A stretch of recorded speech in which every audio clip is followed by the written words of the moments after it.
guaranteed. Viewer discretion is advised.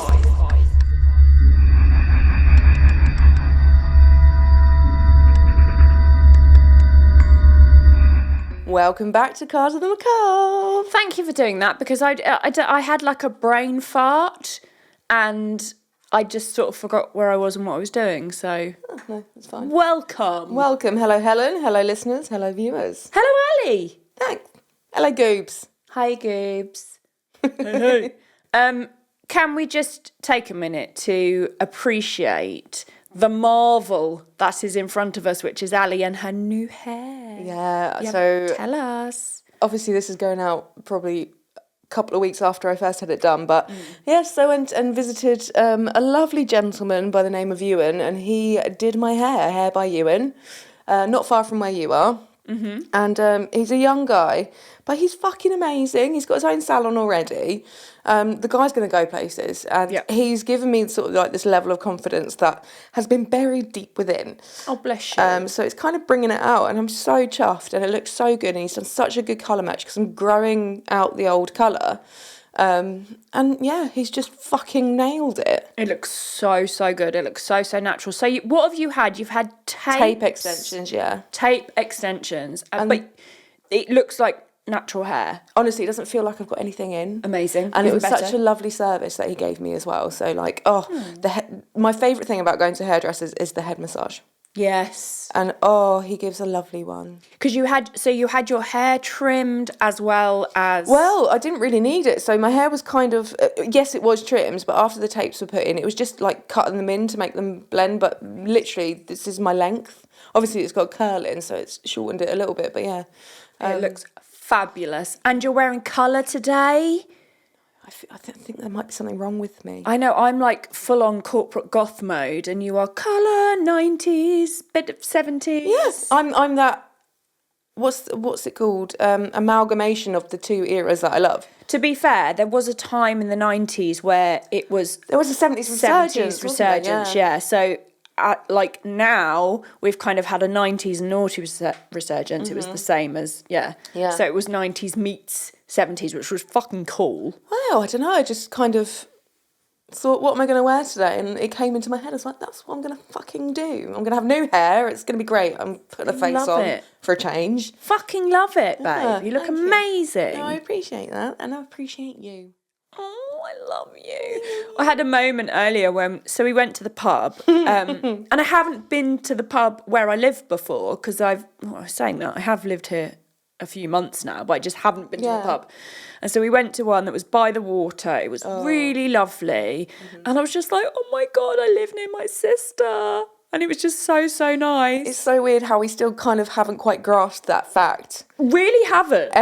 Not even every so often, it's quite frequent. And we're like, oh my God, we live so close now. No, because it's been so long that we haven't. Yeah. That it's just like, oh my God, pinch me. I'm dreaming. No, I'm not dreaming. This is real life. Yeah. I live near my soulmate. I've literally got my people.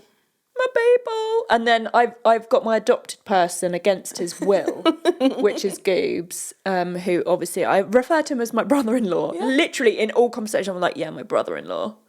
It's Goobs. He's so ecstatic about that. No, he is. He loves it. So pissed off with life right now. He's been doing a lot of grouting. So we've had a new patio put down and he's doing all the grouting and he's working really bloody hard. He really looks is. Lovely. But how exciting that once it's all done, because it does look amazing already, and you're going to have a hot tub so you can fucking relax. Yeah. Like, it's going to be the freaking best. Nice new furniture. Yes.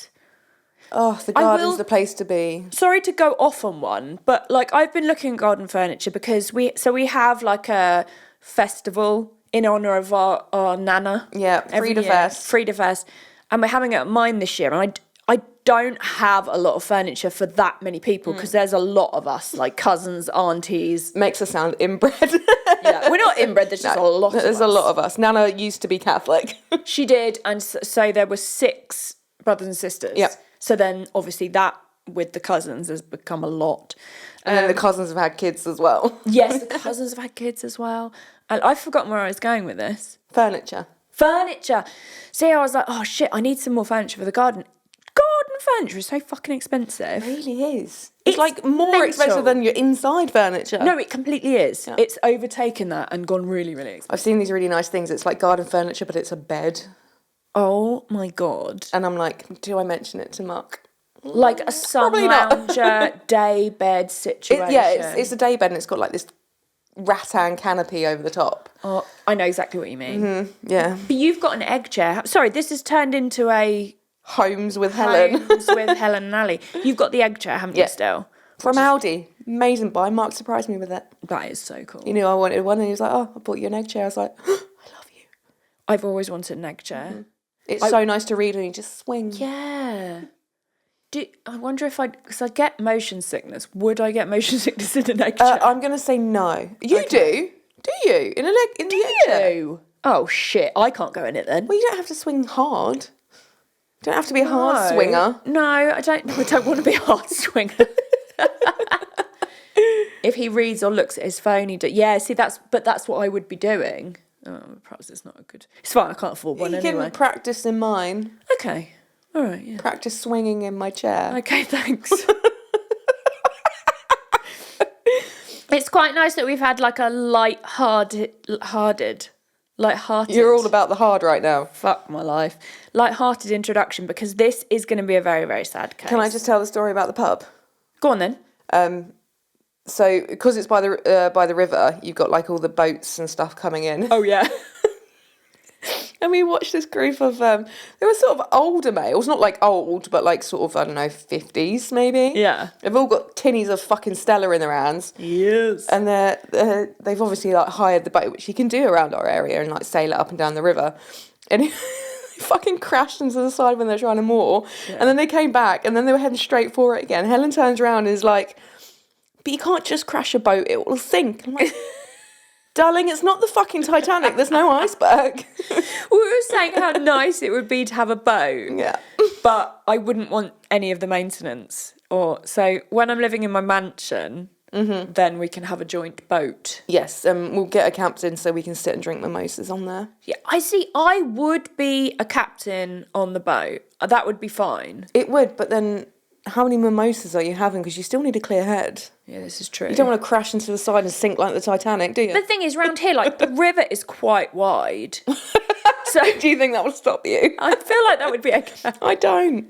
I think swans would get pissed off. Or maybe we should get a hovercraft, and then if I crash it into anything, it's fucking getting worse. Built-in bumpers, that's fine. I say we just hire a captain. Mark will do it. He loves driving about in that. Oh yeah. Do you want to drive about in that? Sail about in that?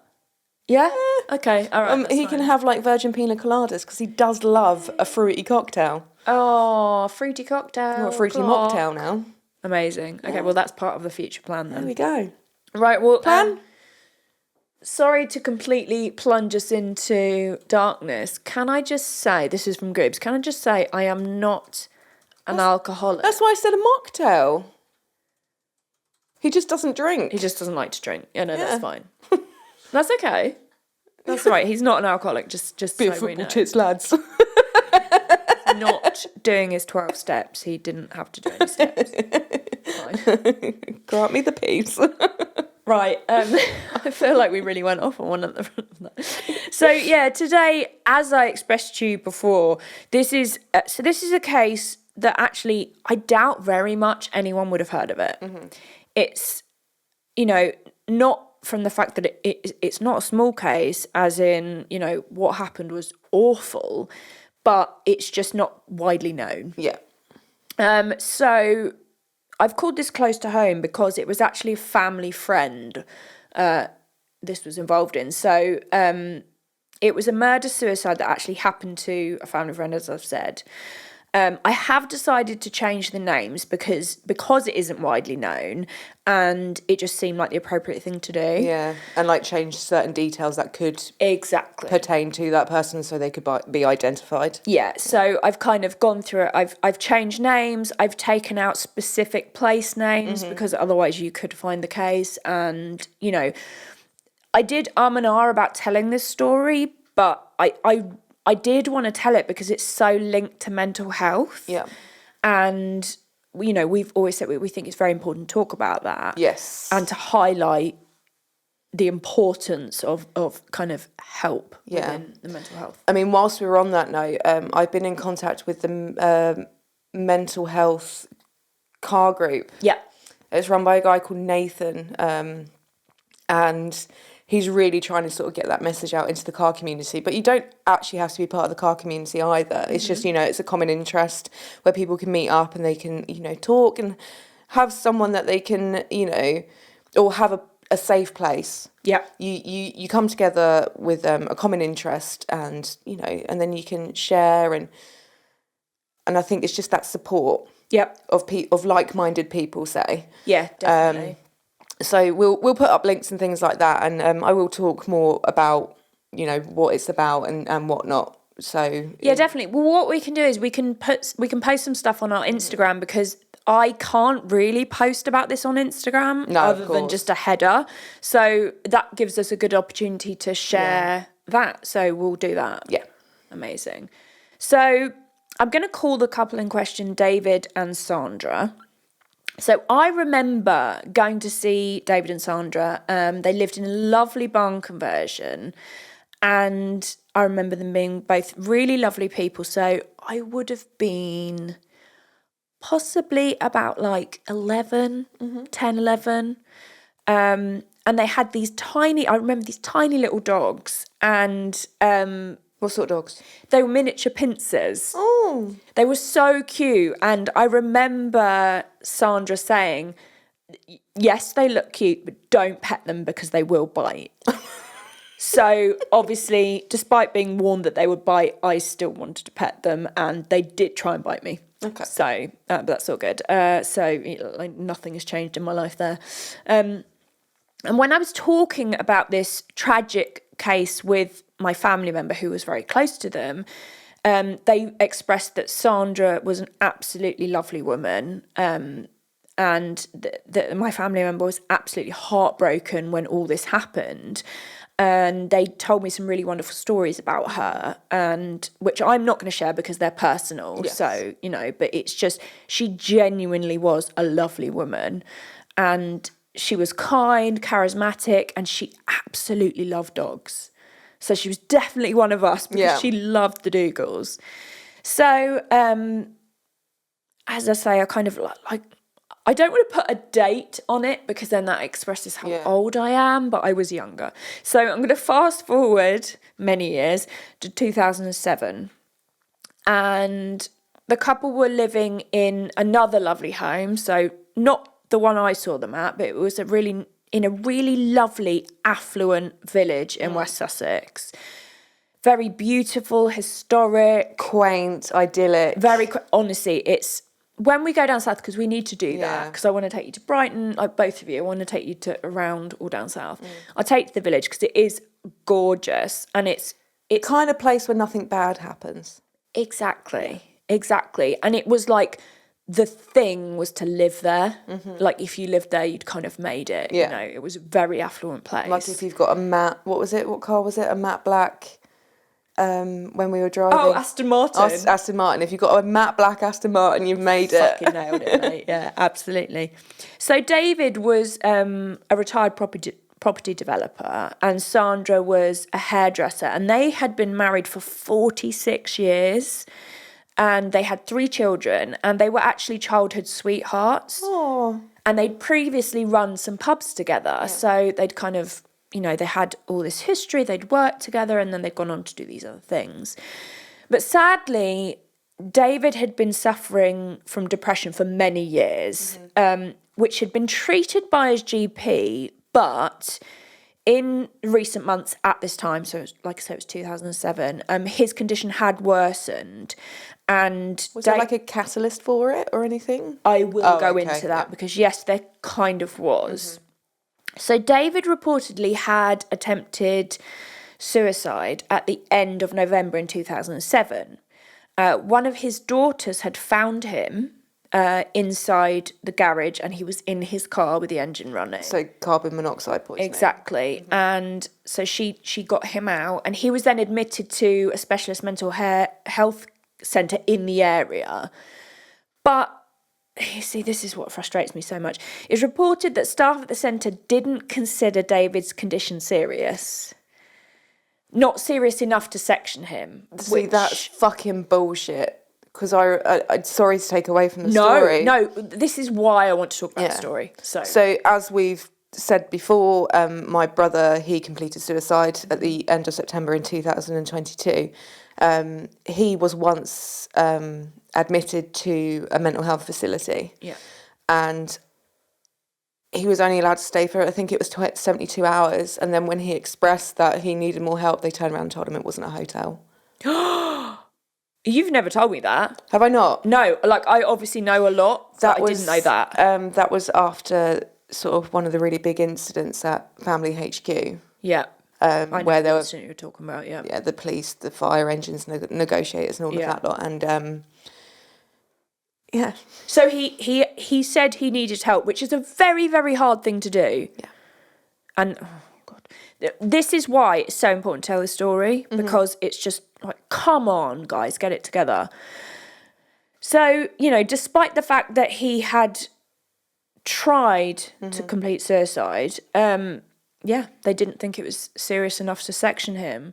So he was actually allowed to transfer himself to a privately run Priory hospital in the area on December the 6th.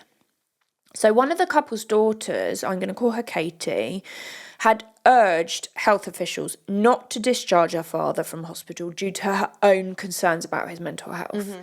So not only has this happened, you've then got family members saying he needs help. Yeah. He needs help. You guys need to really, you know, help him out here. This isn't good. Thing is with David, he was known to be a very good talker. And basically, you know, in a nutshell, he talked himself out of being in the facility. So basically that he didn't need the help. Exactly. So he talked his way into being discharged from the Priory just 11 days later. Even though he had transferred himself there. He transferred himself there after an attempted suicide, after his family members are calling and saying, please help him. But he obviously felt he needed the help because he transferred himself to the Priory. Exactly. And then 11 days later, he's like, no, I don't need it. Yeah. Yeah. I think it's, again, particularly with male mental health, it's so difficult for them to accept that they need help. Yeah. But that's not because they don't think they need it. It's because they think, well, particularly, I'm probably, you know, guessing here, but I'm guessing like sort of with David's age and things like that. Yeah. Different generation. No, stiff upper lip, stoic. Yeah, exactly. Exactly. Men don't talk about that kind of thing. Oh, I don't need it. I'll be fine. But then that's when the mental health professionals need to step in and say, you know, actually, no, you know, you've tried to kill yourself, and we've got family members saying we need to keep you in. You know, they shouldn't be listening to the person saying, "Oh no, I'm fine. I can go."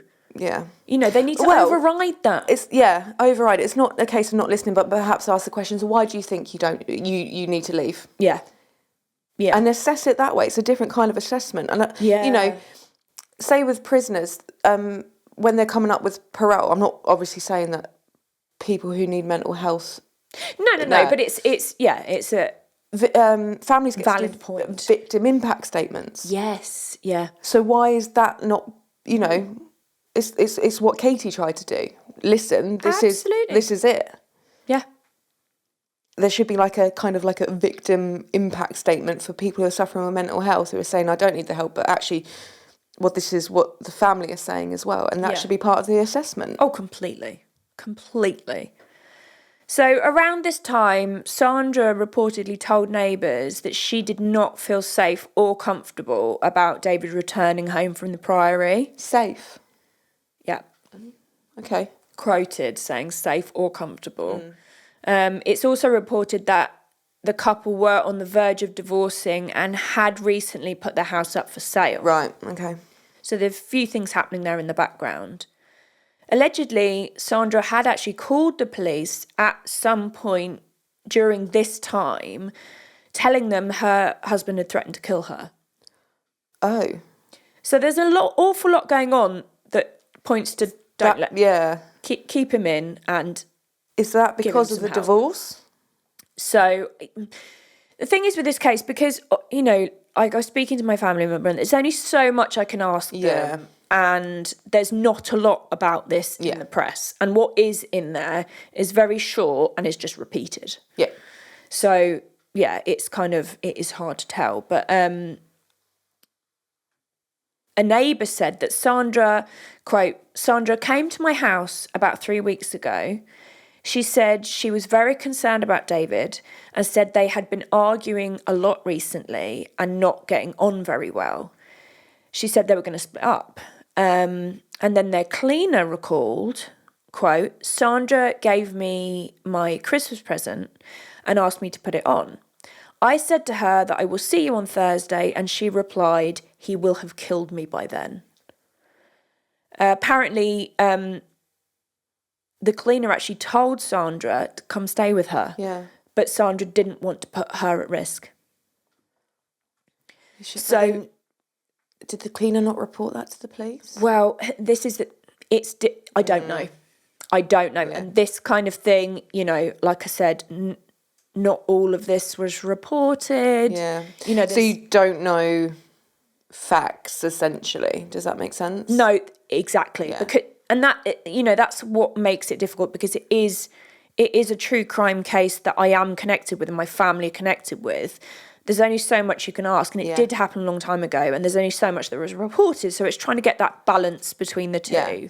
And actually, would the police have fucking done anything? Because as we experienced recently, and not with Richard, but when we called the police on someone who had threatened to take his own life, they turned around, the 999 dispatch was like, well, there's a big difference between saying you're going to do it and actually doing it.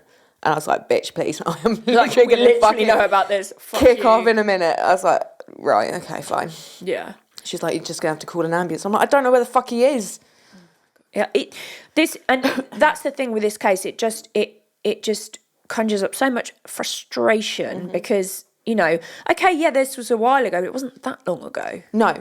And I don't feel like, after what we've all been through as a family, I don't feel like much has changed. No, nothing has. Which is why I wanted to talk about this. And that's, I don't think I've listened to the King's speech fully about the mental health reform or whatever, but I need to, the proof's in the pudding. Oh, absolutely. I need to see it before I believe it. Absolutely. Mm-hmm. Well, I completely agree. So, everything is kind of, people are voicing to authorities that it's not a good idea to let David out. Yeah. He needs help. People aren't feeling safe. People are voicing their concerns. So that's where we are at the moment. So on the evening of the 23rd of December, officers were called to the scene of a car crash. 66-year-old David had driven the couple's smart car half a mile from his home into a tree.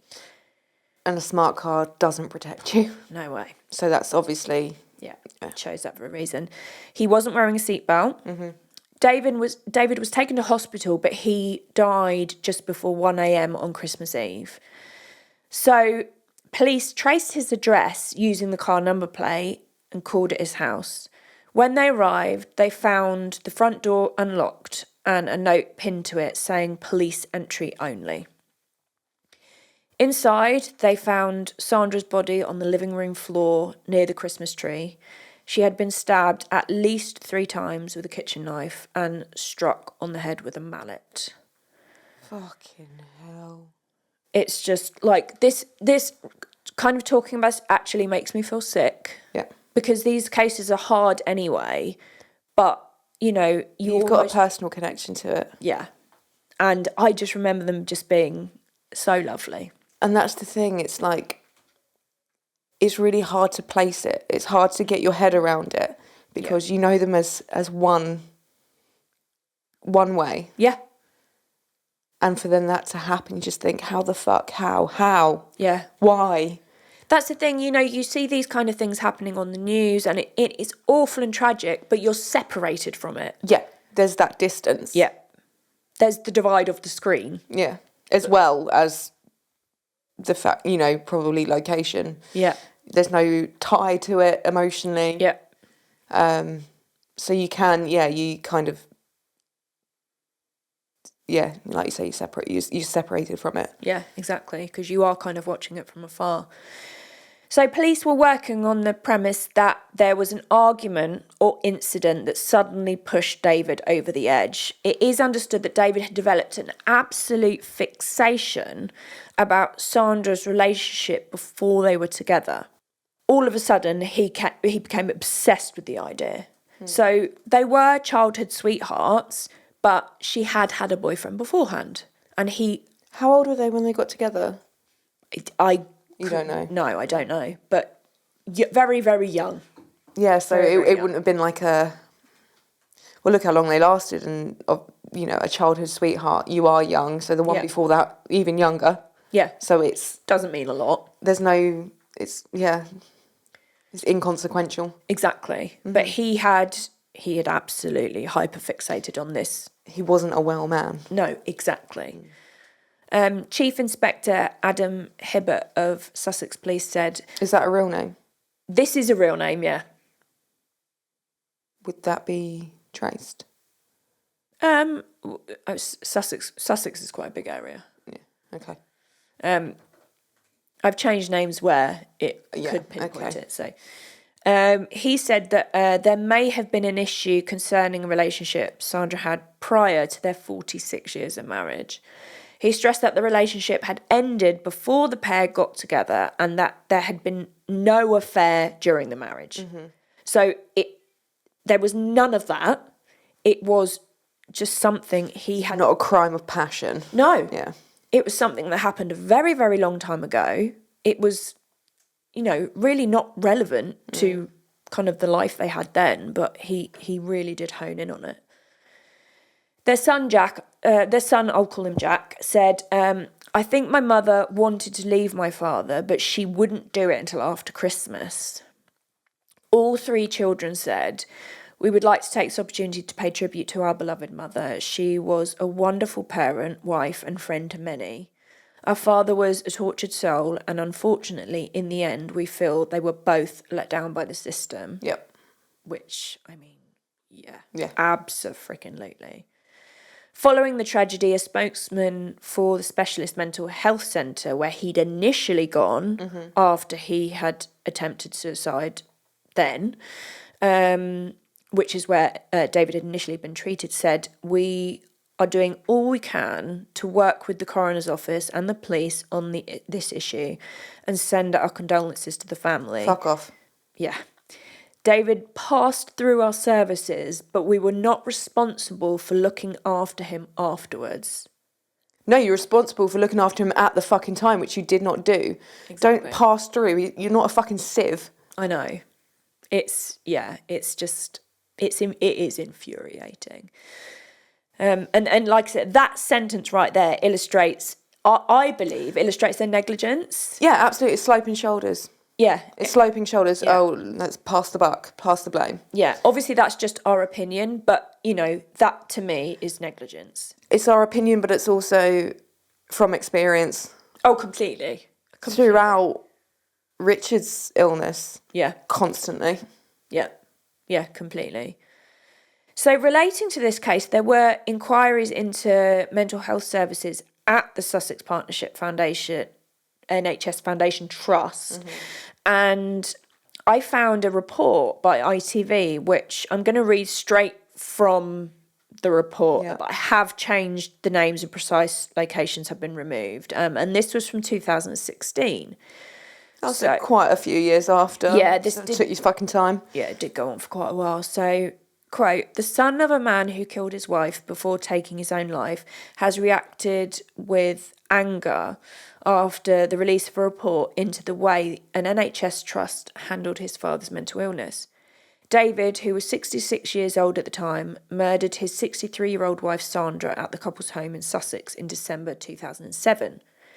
The publication today of a review of 10 killings involving people who had links to mental health services at the Sussex Partnership Foundation NHS Foundation Trust, so it's a bit of a long one, has revealed a number of failings at the trust. Their son Jack said his family pleaded with doctors to keep his father in hospital. Calls were made to the police about the threat to Sandra's life in the weeks leading up to her death. Her husband David was discharged from the Priory Psychiatric Clinic days before he killed her. An initial investigation into the role of the Sussex Partnership NHS Foundation Trust in the family's case found that Sandra's death was predictable.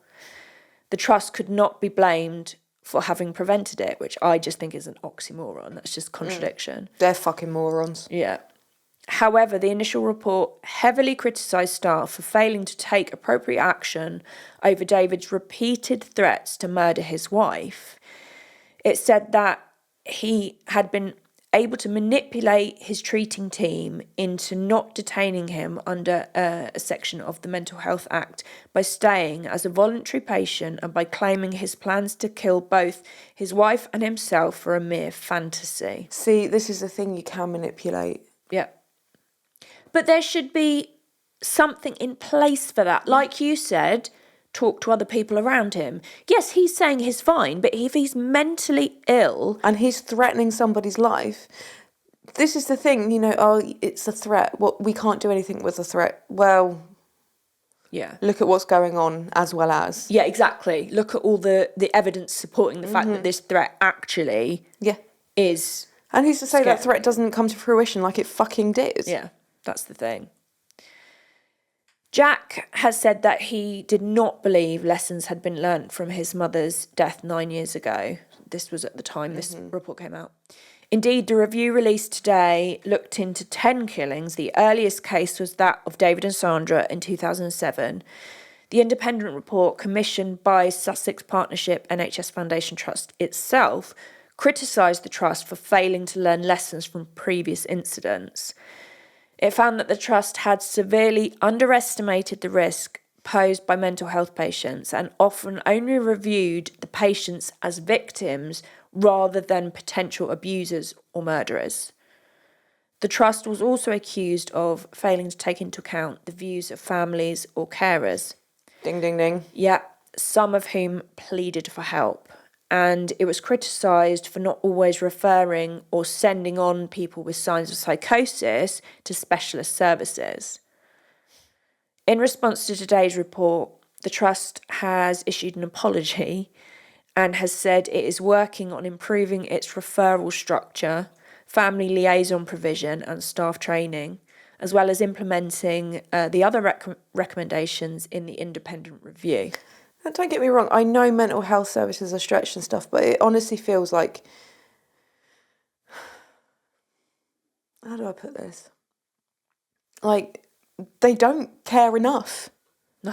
And also, I think I've said this before, it sounds like a bit of a conspiracy theory, but I think it's like population control. Let them do it to themselves. God, don't get me started on the conspiracy theories of population control. Honestly. Like, that's a whole podcast or 5 in itself. I honestly think it's population control. Yeah. If they do it themselves, then we can't be blamed. Exactly. And it sorts out our fucking issues. Exactly. I mean, obviously that's just our opinion, but I strongly agree with that opinion. I thought you would. Yeah. So the Shadow Minister for Mental Health and Social Care, Barbara Keeley, said the new report by Caring Solution UK Limited was disturbing. Mm-hmm. It is very worrying that in some cases this large NHS trust took no further action after service users threatened to kill others, including not informing the police, warning the person threatened, or triggering a management plan. But the thing is, in this case, the police were informed. Yep. The loved ones knew what was going on. So, like, literally all of those things were... So what's your excuse now? So what's your excuse now? Exactly.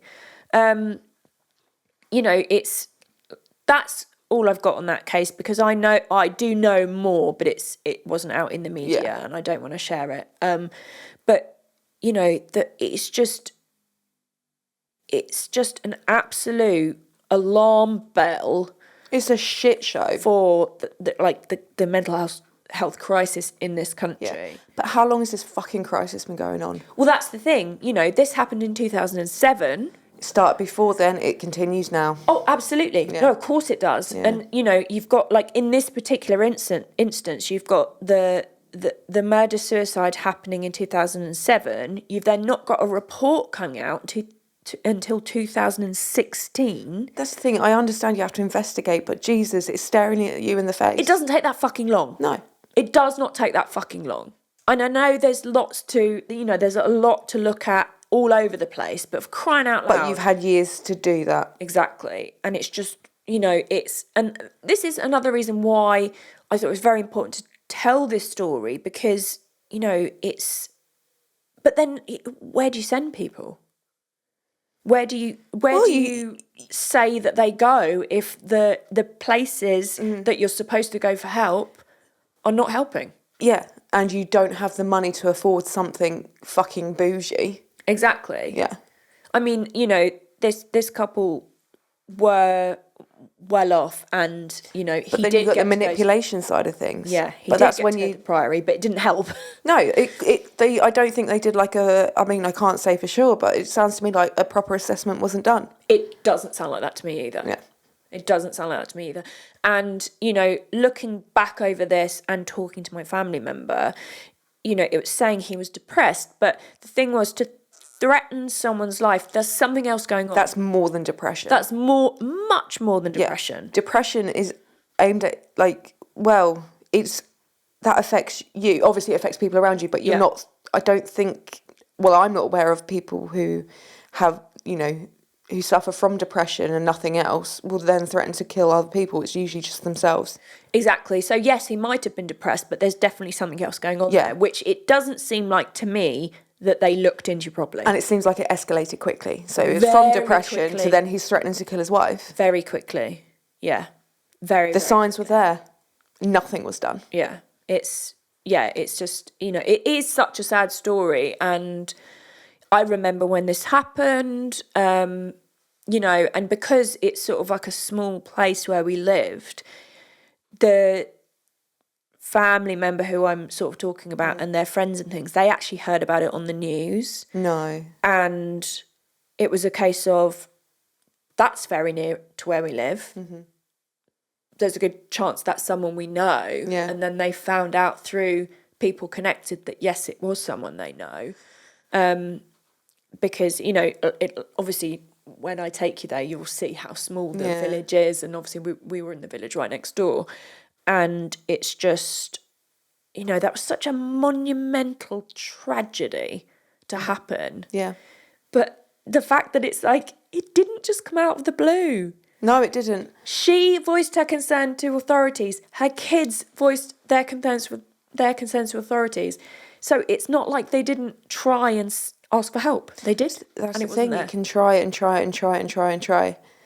If you're not taken seriously or listened to, then you can't just sit back and think, well, that you are to blame. You are part of the fucking problem. And the thing is with the mental health trust that he initially went to, so I mean, I don't know what they did. Mm-hmm. I don't know how much digging they did into his past, but his father died by suicide. Right.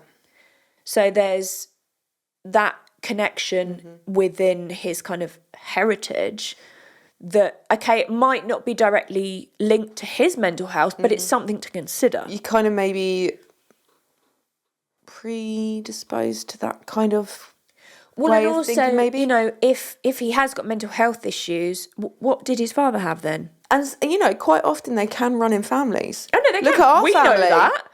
Our family are all fucking nuts. And we can say that because we are all nuts. Yeah. But, like, there have been many of our family members that have had or do have some sort of mental health issue. That can be traced back. But also they're of that time when it's like it's not acknowledged. Oh, completely. So whereas we can identify it in them, they'll be adamant that they don't have it, and we're like, actually, there's something wrong. There. Yeah, you know, and that's on a very. We can fucking see that. Yeah. If for we sure. can see it, other people can. Yeah, and we're absolutely not psychologists or No. psychiatrists. We like to be armchair psychologists. Yeah, but it is through experience as well. Oh, completely. I mean, if I'm very open about things that I've gone through Yeah. and things like that. So I have attempted suicide twice. Yeah. I was young. The first time I was 13. The second time I think I was 15. So it was a long while ago. I was diagnosed as clinically depressed at 13. So that there wasn't like some major traumatic issue. You know, I went through bullying and things like that, but there was not one major traumatic thing that happened That kicked it off. Yeah. That's just how my mind was. Yep. And that has followed me up until now. Yeah. And other things have obviously compounded that throughout. Yeah. And I mean, I'm almost 35. This started at 13, possibly, you know,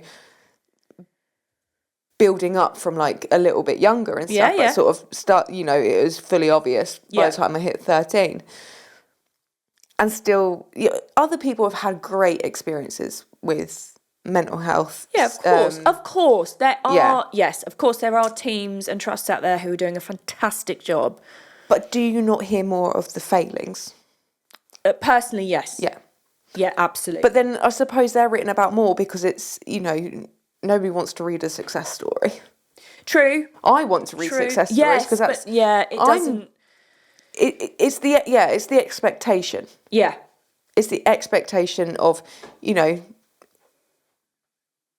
well... This is what you guys are being paid for, do your job. Yeah. And so when it's not done, then you really do hear about it. But that is what they're, you know, if someone is adamant, that's what they want, they'll do it. But they won't seek help for it. Yeah. In my opinion. I've had therapy, medication. I'm having therapy again now, actually. Yeah. You know, after my brother, I had PTSD therapy. Yeah. Particularly because of my previous jobs. Yes. That impacted me in a way that, yes, perhaps I wasn't present for, you know, certain things like the post-mortem. I knew exactly what would happen. Yeah. Yeah. You know, so it's things like that. And, you know, so I had that. I discharged myself. I felt on a really good level. But then it just hits you again. Yeah. And then if there's patterns, say, for example, as well, like with family concerns and stuff, okay, well, this needs to be looked into properly. Yeah. There's a reason, and we need to find out what that reason is. Yeah. And we need to do something. Yeah. And this crisis has been going on for fucking years. Yeah. And why is it taken to now?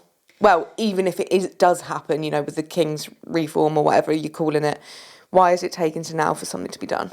That's the thing. And I think people are, not everybody, some people do feel more comfortable talking about it because other people are talking about it. So you talked about the Mental Health Car Club, and I will say that the car industry for mental health awareness and support is bloody awesome.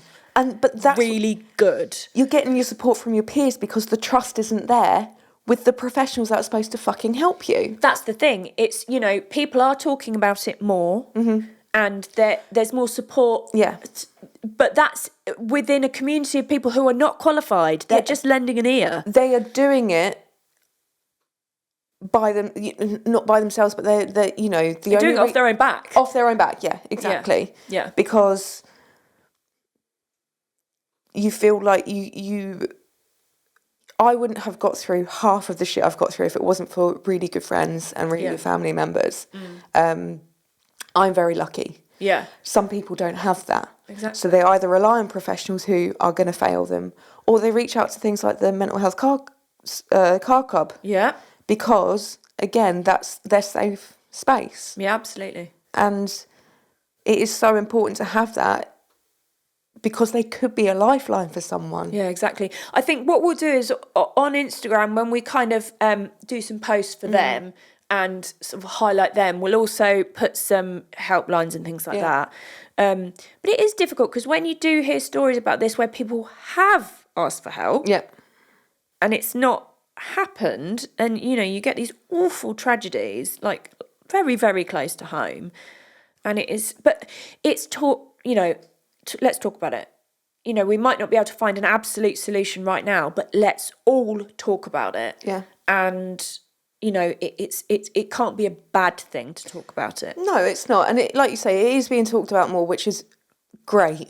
Yeah. It is great. You know, we sound like we're shitting all over sort of the mental health Profession. Yeah. We're not. No, not at all. We're speaking from experience. Absolutely. Well, that's the thing. We are speaking from absolute experience. Yeah. I'm not saying like no one does give a shit. There are a lot of people that do. Of course. It's just you hear about the negatives so much more. Yeah. But I think that's also human nature. Yeah.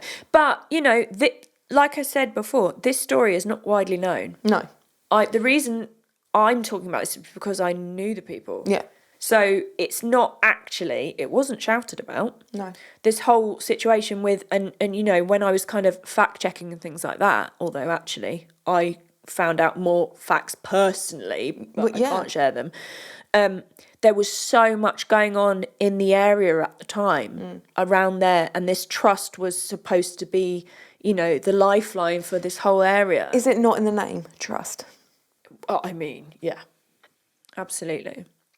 I mean, and one would hope lessons were learnt from this, but going through what our family's gone through, I'm not sure that it has really changed that much. Like I said, I'll believe it when I see it. Absolutely, absolutely. I'm trying to find a moral to this story, and I don't know that I can find one. I don't think there's a moral as such. It's just be there for your family, be there for your friends. Absolutely. Do you know what? Be there for a fucking stranger. Completely. I mean, within reason, don't just pick up a hitchhiker and get murdered in your car. Yeah. But if there's like, you know, perhaps get involved in petitions, maybe protest, or, you know, there's videos on social media of people holding signs saying free hugs. That literally makes me want to cry. All the time. It's so cute. And it's just like, you know, you see some of the responses from the people that have gone up and just given someone a hug, and I really needed that today. Yeah, exactly. That could have been what stopped them from going over the fucking edge. Absolutely. It's even a smile, a hello. Yeah. Well, that's the thing. I think, you know, we need to really look at yes, there's massive negatives, but those little positive things that really, really mean a lot. You don't have to fucking do something massive, colossal, you know, this massive show of support and stuff. It could just be a smile. That's the thing, and everybody doing that little thing is going to make a huge difference. Yeah. Fucking pay it forward. Absolutely. So, by the way, I feel like not that I'm condoning this, but if you did want to listen to our podcasts and do a drinking game, every time I say absolutely or exactly, fucking drink, or have some coffee. I don't know. Yeah, do coffee. You know, considering the nature of this episode. Yeah, I'm not condoning alcohol, but if you did want a drinking game, our podcast is a good one for it. So when I was learning to drift, I met this guy, and he. So at the time, I had my MX-5. Yeah.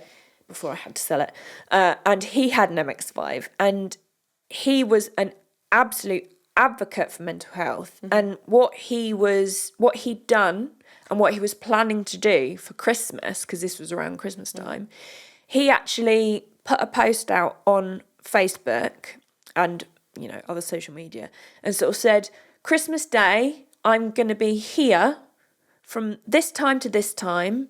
If you feel lonely, you want to chat, you want to joke, whatever you want to do, I'm going to be there all fucking day. And he spent all day there, just in case someone came along. Did anyone? He'd done it before, yeah. And he'd done it before, and so he was doing it again. Oh my God. It's just, honestly, like, I guess I don't have experience of mental health in other industries, but the car industry, and especially with men, because men do find it harder. Yeah. And it is just, honestly, these people have a heart of fucking gold. And they're the people that will make a fucking difference. Absolutely. Of course they will. And it's like, so that's why, obviously, on Instagram, we're going to share. And, you know, we will try and get that message out there, because it's a case of, you know, if you can just help one person or make one person smile that day. Yeah. You could have been doing a lot more than what you realise. Yeah, completely. Or you could be doing a lot more than you realise, like on a much deeper level. I mean, on that note, we are obviously going to post up like helplines and support groups and things like that. But if you feel like you need to speak to someone, you need help, please get it. Yeah. I beg you. Yeah. Yeah. That's the thing. And people are there to help, and people do want to help, and people do want to listen. And, you know, I think the thing with, like, when I was, you know, really poorly before I got sort of medication and help, my biggest thing was, I don't want to hassle people. I don't want to be a burden. I don't want, you know, people have enough going on in their lives. But that's not the case. It's, you know, people want to help. I would really rather sit with someone for hours to keep them safe. Yeah, definitely. Than the other option. Yeah, absolutely. Completely. So speaking of the Mental Health Car Club, I have been speaking to Nathan quite a bit, and I asked him sort of what it was about, because I said to him, I really want to shout you out on the podcast. He's a big supporter of ours. You know, I've learnt about him and his, you know, what he's trying to do for the car community as well. And I you know, I'm becoming a very big supporter of his. And I just asked him to sort of write something down. And I think this should sum up what it's about quite perfectly. So it says, imagine a space where car enthusiasts can come together, not just to share their passion for vehicles, but also to support each other's mental well-being. And that's exactly what the Mental Health Car Club offers. It's a unique community here in the UK where members enjoy thrilling drives and car meets while also engaging in open, judgment-free discussions about mental health. Whether you're facing stress, anxiety, or just need a friendly ear, this club combines the therapeutic power of automotive passion with genuine human connection. So join us and be part of a supportive network that understands the importance of mental health as much as the love for cars. Brilliant. He fucking hits the nail on the head. And we need to go and hang out. Do you know where he's based? Further up, I think. Okay, so we need to hang out. Yeah, no, absolutely. But that would be really cool. But yeah, I think. And you know, Goobs is right, Nathan. I know you listen, so you will hear this eventually. It's going to come out sort of, you know, after we've recorded it. Obviously, that was a fucking dumb thing to say. This is coming out before we've recorded it. Before. But Gilbert, who, you know, he likes a car. Yeah, he does like a car. He likes a car. He likes a Formula One car. But he's very much into Formula One. Not kind of like a usual car person or anything. It's like, oh, that's a nice car. Neither of us know anything about cars at all. I don't know. I feel like you do. No, I feel like... but he has, you know, he's through what we went through in 2022 and 2023. Mark was going through it at the same time. Mm-hmm. Oh, of course, yeah. You know, he is part of the family. The family love him more than they love me. I accept that. That's absolutely fine. I do refer to him as my brother-in-law all the time.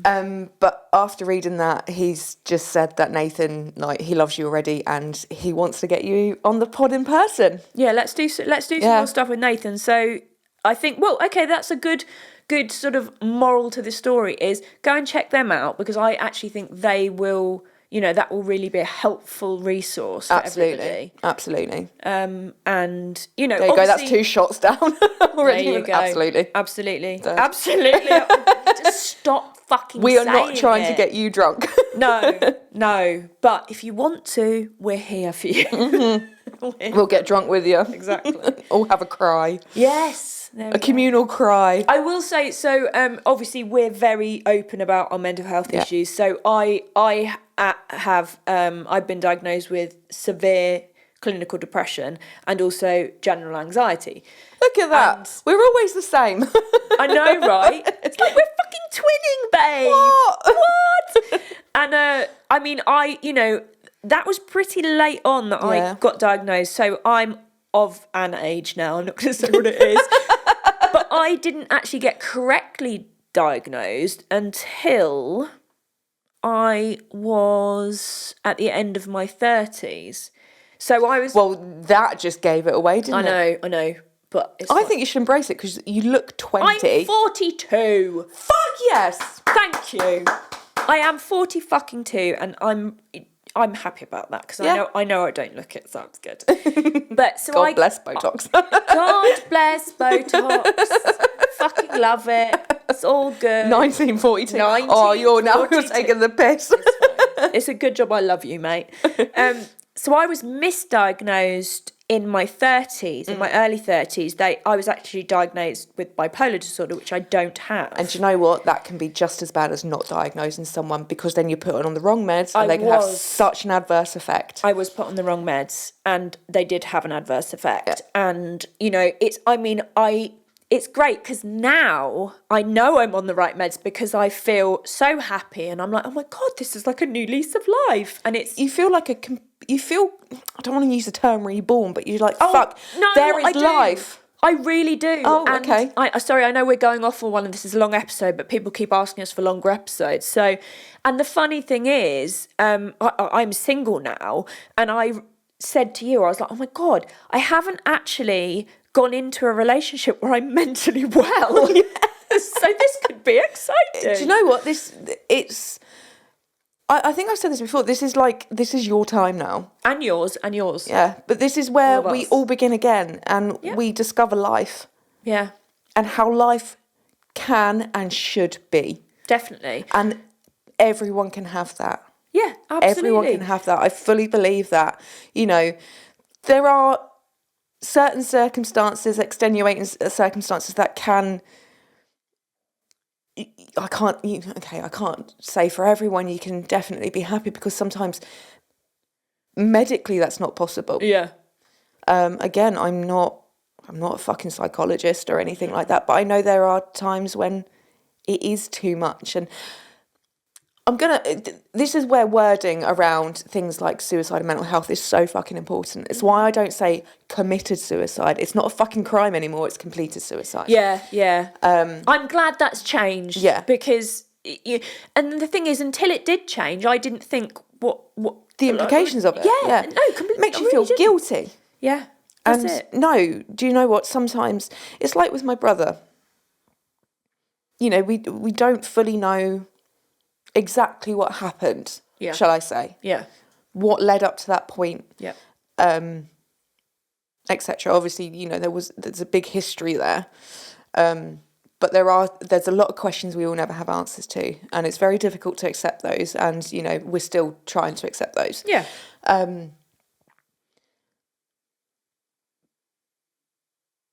But sometimes it is going to happen. People. Yeah. Aren't going to feel like they can have help or, whatever. Mm-hmm. But if you feel like, if you have come to that stage where, oh shit, actually I think I might need to speak to someone or I think I might need help or something like that, do it.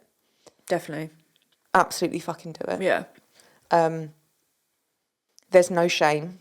No, there's no guilt. And the thing is, if, you wouldn't be embarrassed to say you've got a disease or another illness. Well, it depends what disease it is. Sorry, I worded that completely wrong. But for example, I don't know what to use an example now that isn't like really... Yeah, you can't fuck that one, didn't you? I really did. But, you wouldn't... For example, you wouldn't be embarrassed to say, I've got the flu. But people... Or like a cold sore. Because if you think about it, with a cold sore, that's a herpes simplex. Yeah, exactly. Obviously, you don't say, I'll walk around saying I've got fucking herpes. Got herpes on my face. But you know what that is. You can't help becoming ill. And it's the same with mental health. You can't help it. You can't help it. So, people should not be embarrassed and should not feel any type of negative way about sort of talking about it and trying to seek help. I own mine because I feel like it explains sometimes the way that I am.